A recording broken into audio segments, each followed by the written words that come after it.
As a parent of a young baseball player, you are going to be faced with a lot of decisions, very important decisions. In today's video, I'm going to address the most important decision that you're going to make. It's all coming up in this video right now.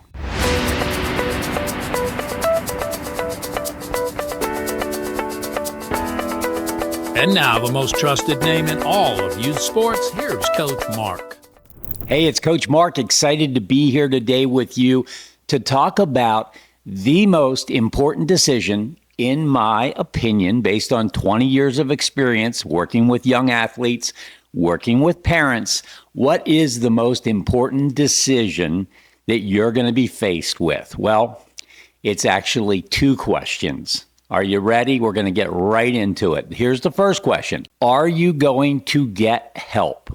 Are you going to seek the advice of experts, of people who genuinely know the path to help your son get where you're going to go? Are you going to do that?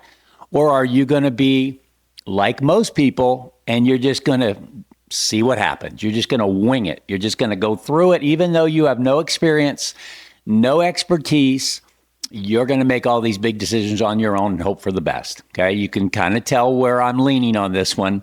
I want you to make the decision to get help from people that know how to help you. That's number one, but it doesn't end there. Number two is, are you going to listen?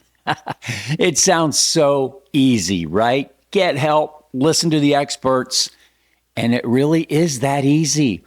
I've just built a career of 20 years helping young athletes and their parents get on to the next level. Now, this is not a commercial for me. You can get help a lot of different places. There are some really good people out there that genuinely have kids' interest, their best interest in mind. They have the experience, they have the background.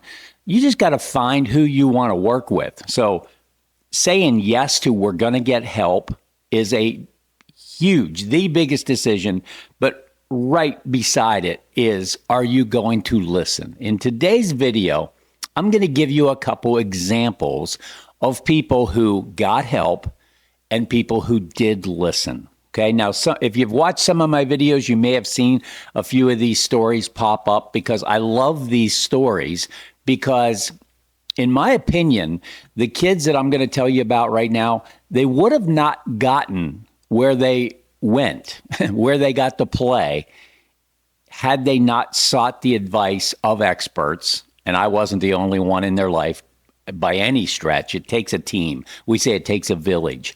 But they got the advice, but then they did the hard work. They did the things that they needed to do based on the information that the experts were giving them. So I'm going to give you not the whole story, but just a couple quick clips of kids that did it right, parents that did it right. The first one is Logan Matthew. Logan was a 13-year-old kid that I got to know. I really liked the kid a lot, but he was a big, out of shape kid. And I'm not saying anything he wouldn't say if he was sitting here beside me. He wasn't in great shape. Now, a lot of 13-year-olds are not in great shape. Okay. They haven't been taking their diet and their sports performance that seriously at 13. Most kids, although I love when kids start at 10 years old, developing some great habits. So they're not out of shape at 13, but it wasn't too late for Logan. We got together, we put a plan together, and his plan had a lot to do with becoming a better athlete. He could really hit, but he needed to work on his body, and he needed to work on his athleticism, and he needed to work on his body movement, okay, how he moved. And by doing that, he completely changed his career. And he played at Liberty University, played after college, which is, the goal of most kids is they want to play in college and keep playing as long as they can. He got to do that. And I go all the way back to 13 years old, and his family made a decision to get help and do what the experts advised him to do. And I think it changed his career completely. Another kid that comes to my mind, JJ Metajevic. Now, JJ went on to the big leagues. I'll give you the punchline. But when he was 14 years old, he was what we call a one-tool player. He was a kid that could really hit. But there were a lot of other things that needed to get, our attention. And to his credit and to his parents' credit, they focused on the things that we were bringing to their attention. Like, let me just stop right there and say something about that subject right there. Not everybody wants to hear the truth. A lot of people want to be told what they want to hear. And, when I'm working with clients, one of the first things I'm saying to them is, look, you're bringing me into your life to tell you the truth, to give you accurate, honest evaluations. There's no shortage of people who will tell you what you want to hear for the low, low price of whatever. I'm the opposite. In fact, I've had people not want to work with me, and I'm 100% sure they just didn't want to hear the truth. They knew what was coming, and they didn't want to hear it. I remember one family, I had a meeting with them, and after the meeting, a couple days later, they said they didn't want to work with me, and I said, well, why? And they said, well, it's obvious you don't think very highly of our son. It was just the opposite. I thought the kid was an absolute stud. All he needed to do was work on the things that was holding him back, and he would have probably made it to the big leagues. But they interpreted that very different. So they made the decision not to work with, in this case, me, but anybody as far as I know. And they didn't get where they wanted to go. And I'm not about sour grapes. I'm not about vindictive. I want the best for kids. But trust me, I follow the kids who I see not following a plan, not seeking the advice of the experts. And there may be a few exceptions, but almost all of them fall short of where I thought they could go because they didn't get the advice of an expert and they certainly didn't do the things they needed to do. So JJ and his family did, and he got to play in the big leagues as a result. Even my own son. If you watch any of my videos, you've heard his story. He had a lot of things in his younger days that weren't what you want to hear. You're not in good shape. Your feet are too slow. Your 60 time is too slow. Your agility, your first step, you don't have explosiveness. I mean, that's a lot.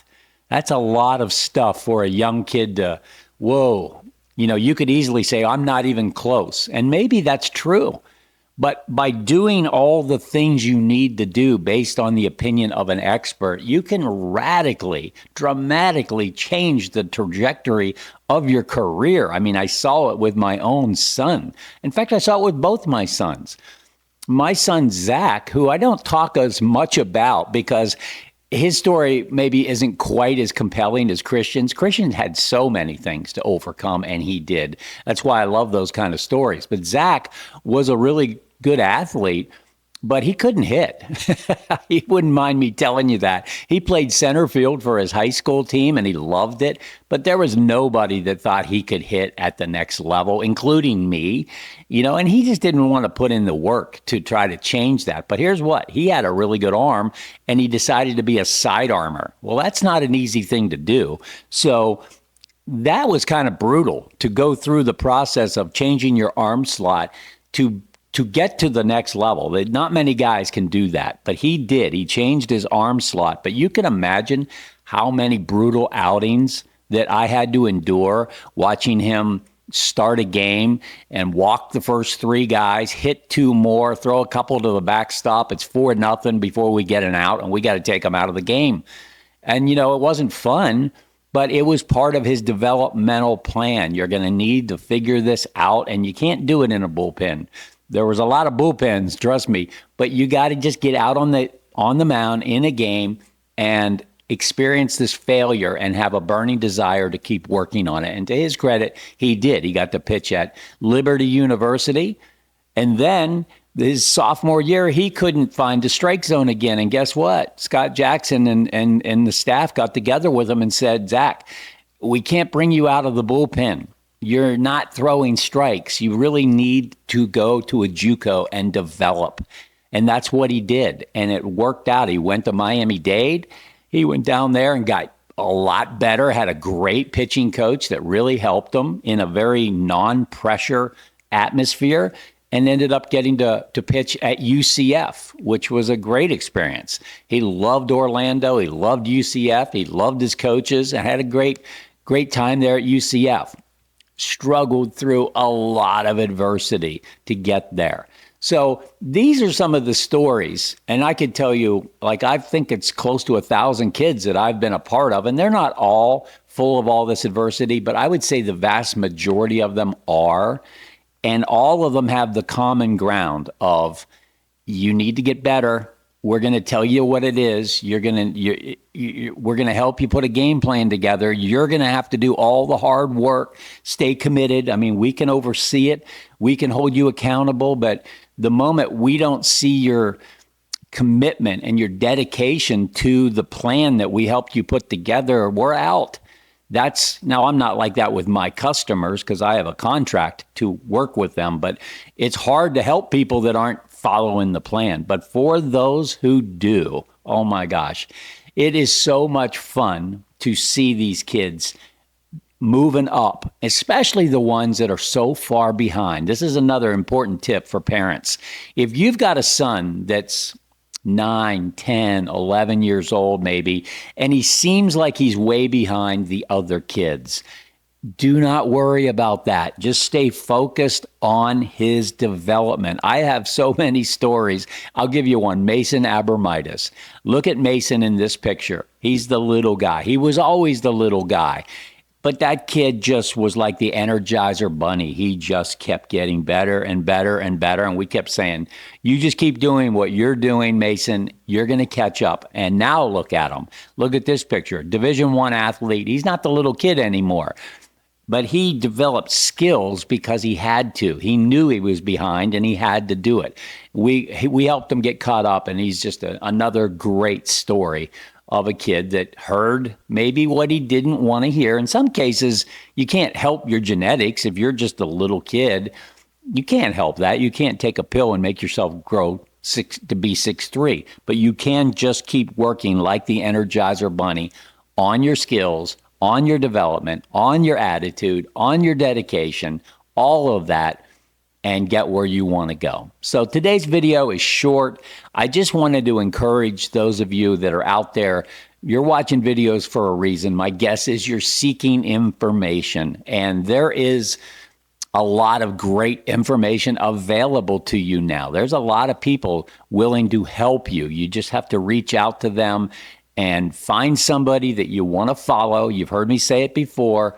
You know, my dad used to say, if you don't know where you're going, any road will do. Okay, so let me end with this little analogy that I hope helps you. A lot of people think it's about activity. It's not about activity at all. You can do activity for the next 5 years and not get where you want to go. It's not about even work ethic and being busy. And let me give you the best example I can give you. If I'm in Pennsylvania and I want to drive to Texas, okay, the activity to get to Texas is driving. I got to get in a car and drive my car. That's an activity, right? But here's the problem. If I do the activity, but I'm pointed in the wrong direction, I'm pointing toward Minnesota, I can do all the activity in the world.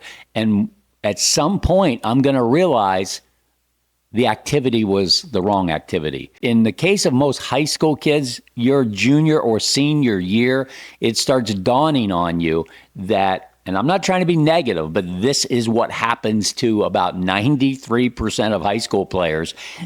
It dawns on them that their activity was misguided. It was going the wrong direction, and they didn't know it. They thought they were going to Texas.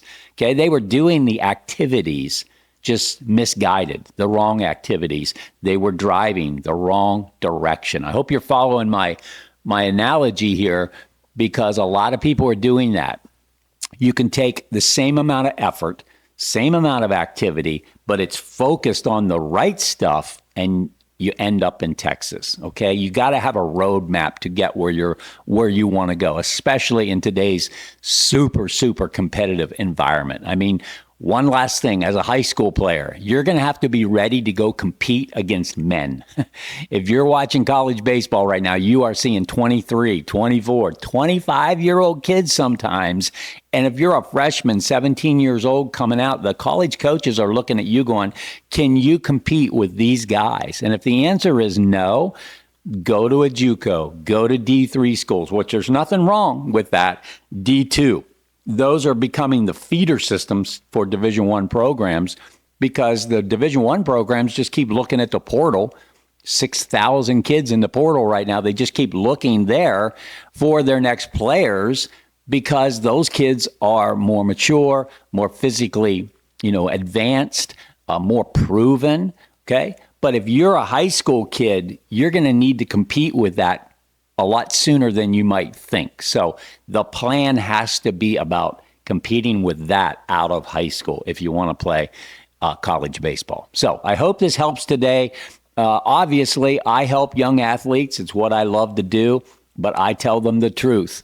And like Jack Nicholson said, you can't handle the truth. Well, my clients have to be able to handle the truth because they're getting it. Now, I'm doing it in a loving way, but they need to hear the truth. And then we put a plan together. We execute the plan, and these kids are on the track to getting where they want to go. So, as always, God bless you.